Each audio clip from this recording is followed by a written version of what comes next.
Muito bem, bom dia. Eu sou o Mica, professor de Biologia junto com o professor Cristiano, e eu vou trabalhar inicialmente a frente B com vocês. Lá na apostila 4 nós vamos inverter a frente, eu e o Cristiano. Mas quando chegar lá a gente informa, a gente avisa o que acontece, tá bom? E aqui nós temos essa parte inicial do nosso conteúdo, que é a composição química da célula. Eu gostaria de lembrar duas coisas bem óbvias com vocês, entre elas a palavra composição significa o quê? Obviamente, aquilo que compõe, aquilo que forma, constituído do quê? A palavra química, galera, significa molécula. Então, composição química da célula, ou seja, as moléculas que compõem a célula. Eu poderia também colocar composição química dos seres vivos. Então, nós podemos iniciar aqui dizendo o seguinte, rapidamente. Todos os seres vivos, todos nós, somos formados por duas categorias fundamentais de moléculas. São elas, de estrutura mais simples, as moléculas inorgânicas, e neste caso, quando falamos das moléculas inorgânicas que constituem nós, os seres vivos, nós estamos falando a respeito da água e a respeito dos sais minerais. Já antecipando uma informação, esse é o nosso assunto de aula hoje. A água e os sais minerais. A importância que esses elementos têm para nós, os seres vivos. E claro, a segunda categoria de moléculas que constituem os seres vivos são denominadas moléculas orgânicas. Na química, vocês estudam, são moléculas estruturalmente bem mais complexas.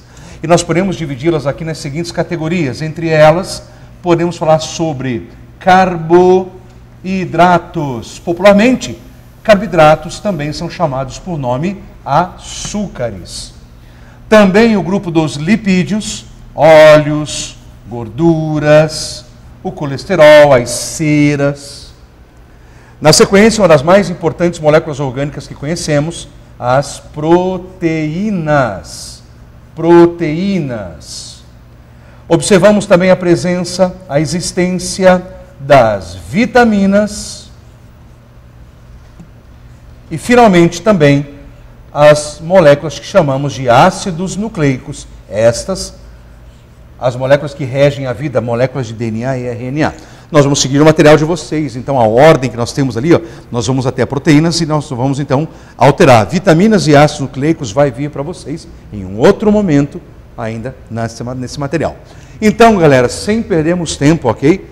Aqui ao lado, vamos dar início exatamente ao estudo destas, que conhecemos, então, aí o nome de moléculas inorgânicas.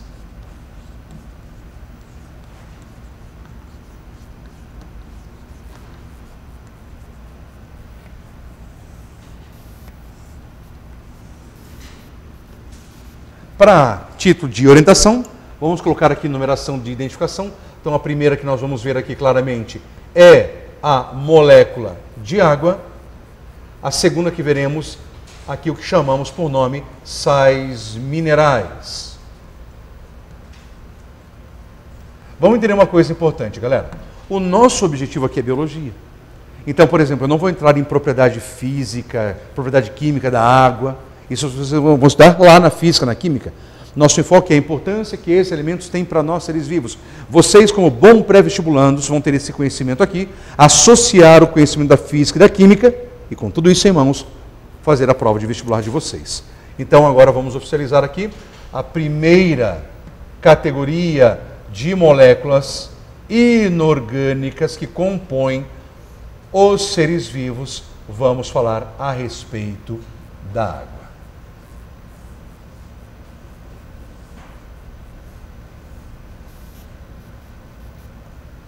Muito bem. Importância biológica da água.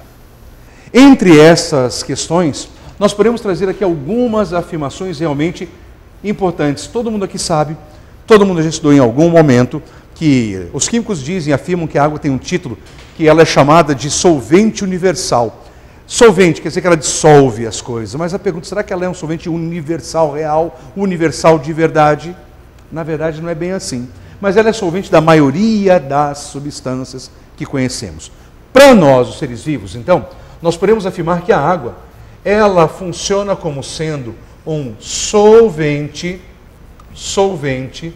dos nossos fluidos. Aqui eu posso trazer dois diferentes termos, tá? Fluidos corporais,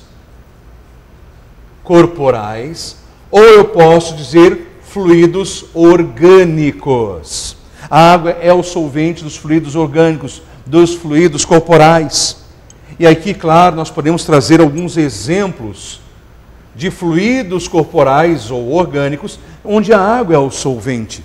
Entre eles, a gente pode falar sobre o sangue, o plasma sanguíneo, galera. A água é o solvente desse elemento. E assim vários representantes, vários exemplos. Outro aqui, ó, saliva, o suor, as lágrimas,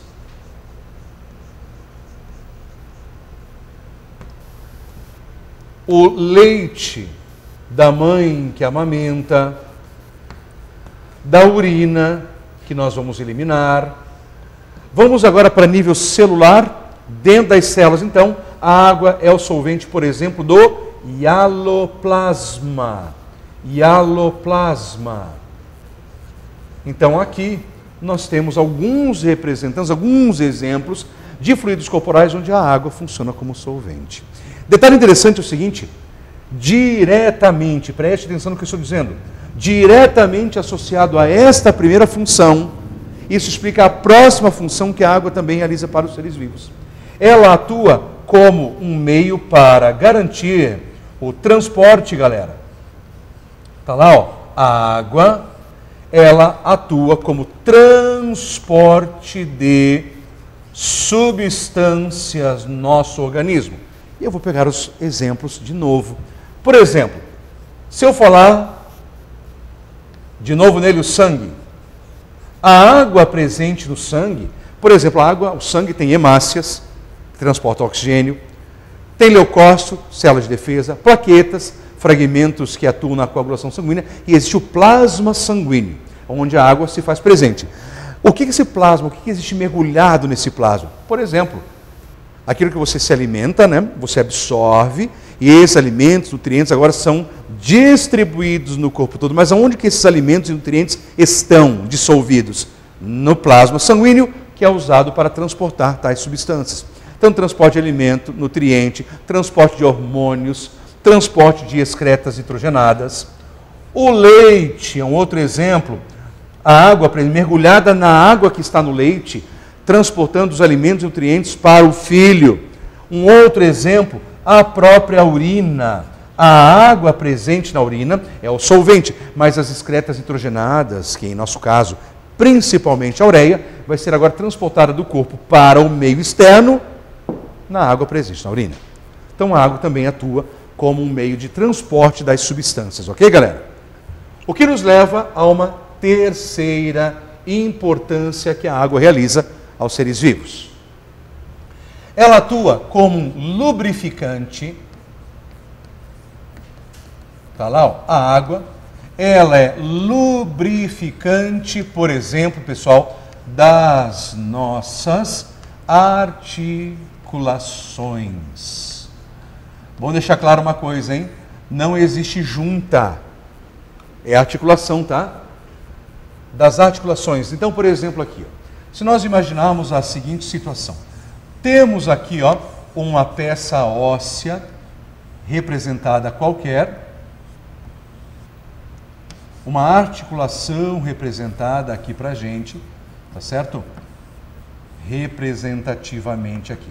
Primeira regra. Entre dois ossos, galera, é obrigatória a presença de cartilagem, tá? Todas as articulações precisam ter cartilagem. Não pode ter um osso ligado a outro. A dor seria imensa. Inclusive nas articulações fixas. Os ossos do nosso crânio não têm articulação, mas entre eles também tem cartilagem. Além disso, muitas de nossas articulações agora, nós vamos observar a presença de uma cápsula, tá certo? A presença de uma cápsula. Se você pegar seu dedo, por exemplo, você vai sentir aqui, ó, uma bolinha, uma cápsula no seu dedo. Aqui tem tendões, existem os ligamentos, existe ali as terminações nervosas, vasos sanguíneos, não vou representar nada disso. Mas agora, no interior dessa cápsula, nós vamos encontrar aqui a presença de um líquido, onde a água é o solvente desse líquido. Esse líquido presente no interior das cápsulas, nessas articulações, é conhecido por nome de líquido sinovial, atuando agora como um meio lubrificante das articulações. Beleza, galera? Isso me leva a mais uma importância que a água tem para nós, os seres vivos. Ela atua também diretamente no processo, anotem lá, de regulação da temperatura. Ela atua, então, na regulação térmica. Ela atua na regulação da temperatura. Exemplo aqui ó, que eu posso trazer para vocês.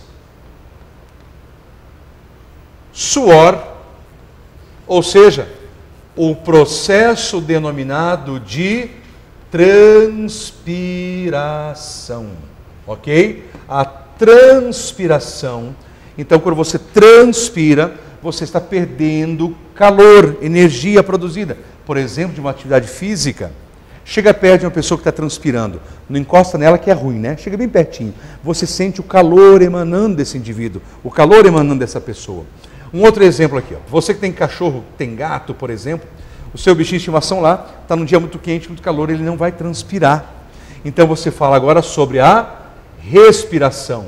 Seu cachorro abre aquela boca grande, coloca aquela língua gigante para fora do corpo e rapidamente vai respirar. Aqui eu estou falando do processo de expiração. Ué, mas existe água envolvida? Quando você chega, por exemplo, em um espelho e faz assim, ó, no embaixo do espelho, ou seja, existe água também, perdendo aqui o excesso de calor, o excesso de energia. Galera, antes de falar sobre as duas últimas questões, eu preciso ver o seguinte com vocês. O que é que nos mantém vivos? Imagina uma pessoa que veio a óbito, uma pessoa que acabou de morrer. Essa pessoa, ela tem, como eu e vocês, ela tem essas moléculas todas. Essa pessoa tem células ainda como eu e vocês, mas nós estamos vivos e aquela pessoa já não está mais. A pergunta é, o que é que nos mantém vivos? É o que chamamos por nome de metabolismo. Professor, mas o que é metabolismo? Em termos bem simples, metabolismo é a soma de todas as reações químicas de um ser vivo. Toda atividade química que acontece em seu organismo te mantém vivo. Então, para a biologia, significa dizer que quando as reações químicas cessam, para a biologia, isso é sinônimo de morte. Então, o que nos mantém vivos são as reações químicas. Detalhe, a partir de agora, toda reação química que ocorre em um ser vivo se chama reação metabólica, metabolismo. Aonde que as reações metabólicas, aonde que essas reações químicas acontecem? Onde que as reações químicas ocorrem? Sempre mergulhado em água. Então, a água aqui, ó, ela é literalmente o meio para o metabolismo. Eu vou insistir. Implica ou significa dizer que a água, ela é na água, presente, mergulhado nela que a reação ocorre. Se uma reação química ocorrer no sangue, onde que essa reação química ocorreu? Na água, que é o solvente do sangue. Se uma reação química ocorre dentro de uma célula, por exemplo, ela ocorre no citoplasma. Aonde? Na água que compõe o hialoplasma. Então a água é um meio para o metabolismo. E agora uma última importância, uma das mais interessantes aqui, preste atenção. Ela pode, quer dizer que então nem toda reação, ela pode, a água pode participar das reações metabólicas. Então, pera lá. A pergunta inicial é: qual é a diferença da importância anterior para essa importância? A diferença é a seguinte: toda reação química de um ser vivo ocorre mergulhado em água. Toda. Agora, em muitas reações, não só a reação química ocorre mergulhado em água, como a água participa da reação, seja como um reagente entrando na reação, ou seja, como um produto sendo formado. De duas formas isso aqui pode acontecer. Então existem dois tipos de reações que a água pode participar aqui. Vamos entender isso aqui ao lado. O exemplo que eu trarei a vocês é o que acontece, por exemplo, nessa condição aqui. Ó. Bota reparo. Imagine uma molécula orgânica que nós vamos dar futuramente, chamada aminoácido. Nós representamos por dois azinhos, ok? Aminoácido, que vão se juntar com outro aminoácido e outro para formar as proteínas, tá? Agora vamos imaginar aqui um outro aminoácido. Um outro aminoácido. E aqui precisa ocorrer, então, lá está, uma reação química. E o resultado desta reação, então, aqui para o lado de cá, é a formação de uma ligação, obviamente, literalmente, unindo estes dois elementos aqui. Eles vão permanecer unidos. Esta reação, eu vou chamar ela, eu vou identificar como primeira reação. Depois eu vou falar melhor sobre isso. Vamos fazer o seguinte agora? Vamos relembrar aqui qual é a estrutura de um aminoácido. Aminoácido que nós vamos dar com um pouco mais de calma futuramente. Então o aminoácido, aqui está a representação, preste atenção, aqui está. Existe um carbono central chamado carbono alfa, e todo carbono faz 4 ligações. Uma das ligações aqui é com uma função orgânica, você estuda isso em química, galera, que é aqui, ó, NH2. Essa função orgânica, NH2, é uma função chamada amina. Vamos ver isso com mais detalhes depois. No outro lado, uma outra função orgânica famosa, C-O-OH. Esta função orgânica, C-O-OH, é o ácido carboxílico. Então, todo aminoácido tem amina e ácido. Aminoácido virou o aminoácido. A terceira ligação é sempre um átomo de hidrogênio. Dá uma pausa aí. Vou colocar o outro aminoácido aqui, ó. Lá está, ó, a função amina dele, o carbono que contém o seu hidrogênio aqui, o ácido carboxílico do lado de cá. Então você percebe que os dois têm amino e ácido. E se eles são idênticos, como você vê, o que vai mudar um do outro é quem está ligado aqui, ó. É isso que vai fazer, então, um aminoácido ser diferente do outro, ok? Então aqui nós vamos chamar este de grupo radical, ok? Este é o radical do aminoácido. Se for um hidrogênio, é um aminoácido. Se for um CH3, é um aminoácido diferente. Mas vamos ao que interessa. A reação que nós vamos ver aqui, que é a primeira reação, então, vamos insistir. Então, olha só, a primeira reação que estamos vendo aqui, ela acontece na água. Isso está na água, mas olha o que acontece também, por favor. Aqui, uma hidroxila e um dos hidrogênios desta amina, olha agora, por favor, serão removidos. Vamos tirar em uma moléculazinha de água dali. Então repare que a água vai ser um produto formado. Para o lado de cada reação, vou apertar um pouquinho o espaço, lá está, ó, NH2, acompanha comigo, carbono, hidrogênio, seu radical. Agora preste atenção aqui, por favor, C-O. Ele estava ligado à hidroxila, que saiu na forma de água. Então esse carbono agora se liga diretamente ao nitrogênio, perceberam? Então aqui está, ó, ele se liga agora diretamente ao nitrogênio, tem lá o hidrogênio e continua a molécula. Carbono radical, C-O-OH, e por favor comigo, e ainda ocorreu a liberação de uma molécula de água. Então a água participou como um produto. Esta reação 1 que você vê aqui, ó, essa primeira reação que você vê aí, ela é famosa, ela é chamada, é uma reação de síntese. O que significa a palavra síntese neste caso? Fabricar, produzir. Fabricou, tá certo? Síntese por desidratação.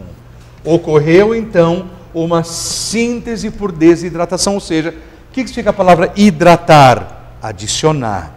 O que significa o prefixo de ou des? Tirar. Então, tirar água. Construir, destruir, desconstruir. Fazer, desfazer. Então, de ou des é menos. Ao contrário, tá? Então, hidratar é adicionar água, desidratar é tirar água. Tiramos água.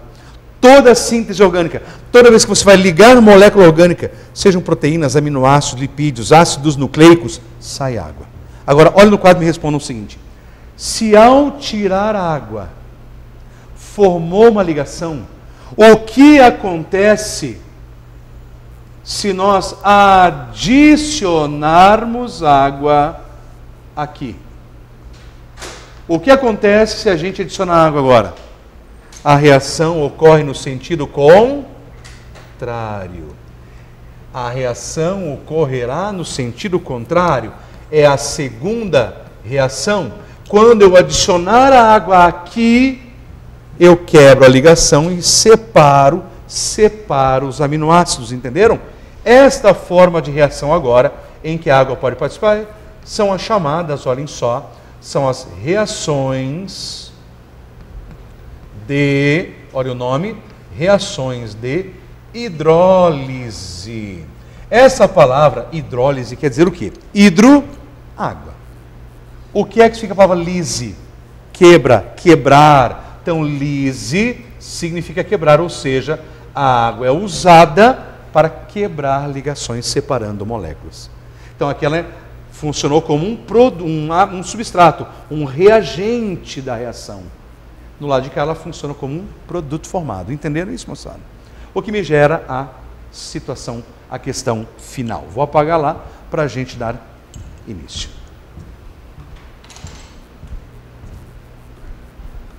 Tudo bem até aqui?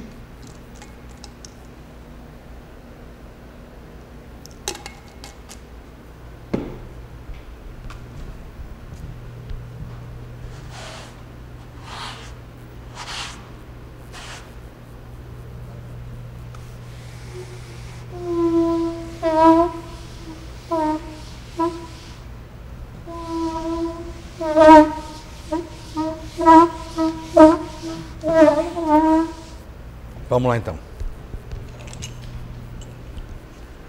Muito bem, galera. O segundo item, agora final, para finalizarmos a água aqui, é o seguinte. Será que a quantidade de água, será que o teor de água é sempre o mesmo? Sabemos que não. O teor ou a quantidade de água, ela é variável. Isso aqui naturalmente gera uma pergunta: que fatores atuam na determinação da quantidade de água? 3 fatores fundamentais. Vamos lá. Letra A, o primeiro fator que interfere na quantidade de água é a espécie. A espécie a que o indivíduo pertence. A conclusão aqui é o seguinte: espécies diferentes têm quantidade de água também diferentes. Vamos pegar 3 casos aqui. Ó. Se eu pegar, por exemplo, uma água-viva,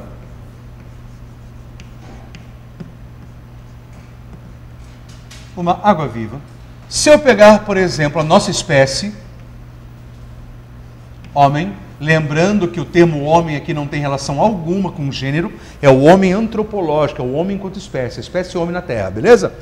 Eu não vou pegar a planta inteira não, mas se eu pegar, por exemplo, aqui, ó, a semente do amendoim. Olha o que nós vamos encontrar. Uma água viva, ela é formada aproximadamente por 95% de água. Ela tem 95% de água. Um ser humano adulto tem aproximadamente 65% de água. O amendoim, a semente do amendoim, tem aproximadamente 2% de água. Conclusão: espécies diferentes têm quantidade diferentes de água. Segundo fator. Se nós pegarmos agora, galera, uma única espécie, seres humanos, o que faz Alteração na quantidade de água no ser humano. A idade. A idade do indivíduo interfere diretamente na quantidade de água. Eu vou repetir aqui então. Vou pegar como exemplo a espécie humana. Vou pegar aqui o homem, o ser humano. E aí nós temos as três situações, três condições fundamentais. Vamos imaginar, por exemplo, aqui, um bebê. Vamos imaginar um ser humano adulto, que nós já vimos. Vamos imaginar aqui um idoso.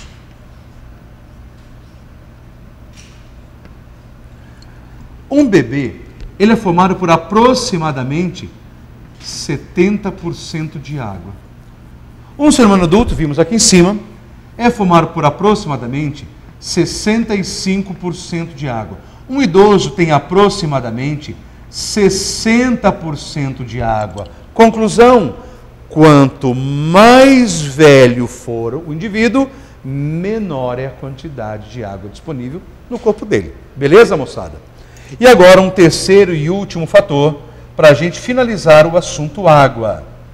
Em seres vivos aqui, é a chamada taxa, novamente ela vai aparecer aqui, metabolismo. É a taxa metabólica. Veja, um ser humano adulto tem aproximadamente 65% de água. Então, se eu pegar, por exemplo, uma amostra da quantidade de água presente, por exemplo, lá no dedão do pé, e comparar com a quantidade de água que você tem, por exemplo, no seu fígado, será que é igual?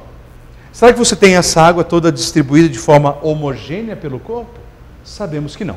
Nós vimos que a água é o meio onde o metabolismo acontece, e a água, ela participa das reações químicas. Então, quanto mais metabolismo, quanto mais reação química tem, mais água se faz necessário. Então, a ideia aqui é a seguinte, preste atenção. Quanto maior for a taxa metabólica de um tecido, consequentemente também, maior será o teor de água desse tecido. O contrário é verdadeiro. Quanto menor for o metabolismo de um tecido corporal, se tem menos reação química, menor será o teor de água. Lembra o seguinte, quanto mais exercício físico você faz, não dá mais sede? Essa é a ideia. Então, qual é o tecido que tem mais água no seu corpo? O seu tecido epitelial ou o seu tecido nervoso? Onde tem mais água, será? Quem trabalha mais? Tecido nervoso, tem mais água lá. Quem tem mais água? Tecido nervoso ou tecido muscular? Quem trabalha mais? Quem tem mais água? Aqui dá um BO, né? Nervoso.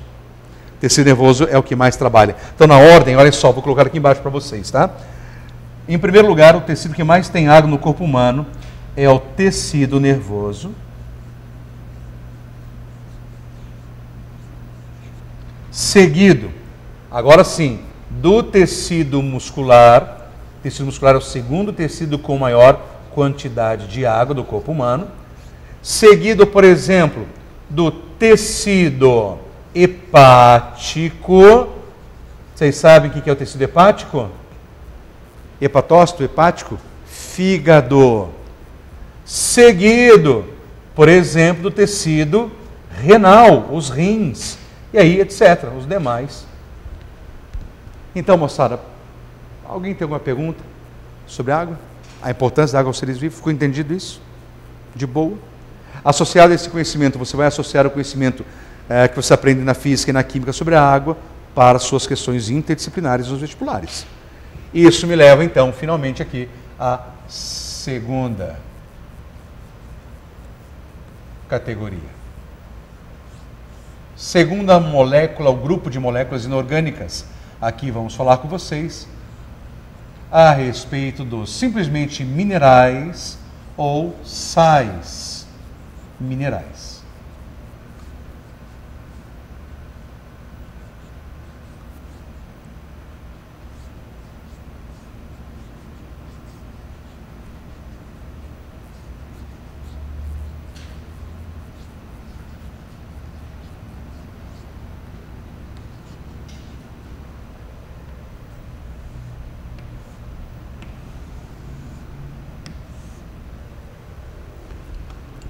parte introdutória, então, é o seguinte, pessoal. Nós temos, ser humano, nós temos aproximadamente 65% de água. Mas nós temos menos do que 1% de minerais. Então, a quantidade de minerais do nosso organismo é menor do que 1%. Então não deve ser tão importante assim. O contrário, é de extrema importância, conforme veremos a partir de agora. Só um detalhezinho interessante, importante, aqui é o seguinte. Quando falamos a respeito de sais minerais, nós vamos observar que eles são encontrados sob 3 formas básicas em seres vivos. 3 formas fundamentais de como podem ser encontrados. Existem os minerais insolúveis, conforme o nome já diz, galera.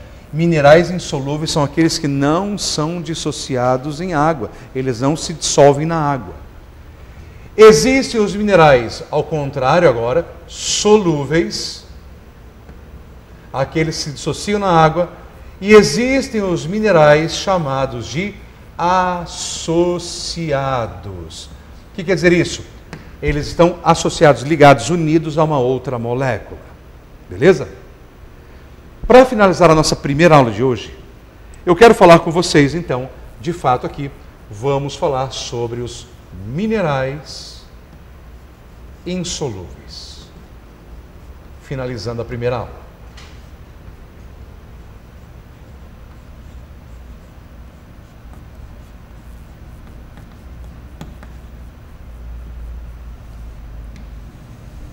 A primeira coisa que eu disse, eu vou insistir com vocês, repetindo, esses minerais, vamos lá, não são dissociados. Como é que os químicos gostam de falar? Eles não são dissociados em meio aquoso. Por que não simplifica dizendo eles não se dissolvem na água?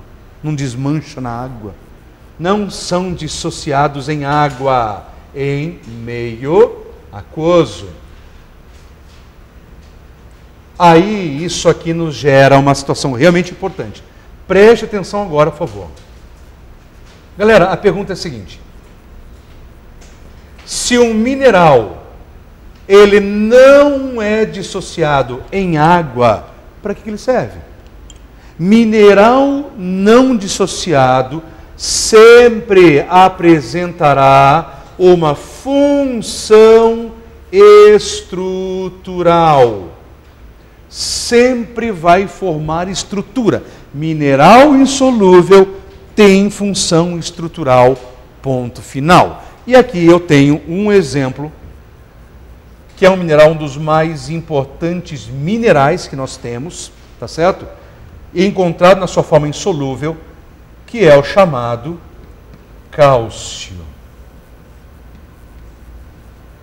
Cálcio.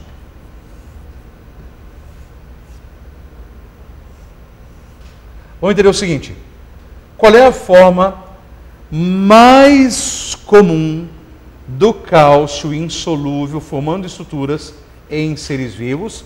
É o tal do carbonato de cálcio, mineral insolúvel. O que gera a óbvia questão. Só dá exemplo de estruturas feitas pelo mineral cálcio em sua forma insolúvel. Vamos finalizar a nossa primeira aula exatamente com isso, então. Então, aqui, alguns exemplos que eu posso trazer a vocês. Ele formará, por exemplo, os nossos ossos. Em outras palavras, relacionado ao nosso esqueleto. Bem como forma, constitui também os nossos dentes, bem como de outros animais. Ou agora, só para deixar bem claro aqui, ó, assim como forma também, não só o nosso, mas o esqueleto de vários diferentes animais. Por exemplo, uma estrela do mar com seus ossículos calcários, uma esponja calcária, ou ainda uma ave ou um réptil. Imagina se o carbonato de cálcio fosse solúvel. Você bebeu a água e ia começar a dissolver o dente. O sangue passando em nossos ossos ia dissolver o osso. Só para você ter uma noção do que estou falando. Esse giz aqui, ele não é feito de carbonato de cálcio. O carbonato de cálcio é muito, muito duro. Ele é feito de sulfato de cálcio. Se eu jogar o giz num copo com água, dissolve? Não, porque ele é insolúvel. Ficou bem claro, pessoal? Beleza? Porém, na próxima aula eu quero falar com vocês sobre minerais solúveis e associados. Vamos trabalhar esses dois ao mesmo tempo e aí nós temos vários exemplos importantes para o teu vestibular, mas isso a gente vai deixar para daqui a pouquinho. Beleza por hora? Muito bem, até logo.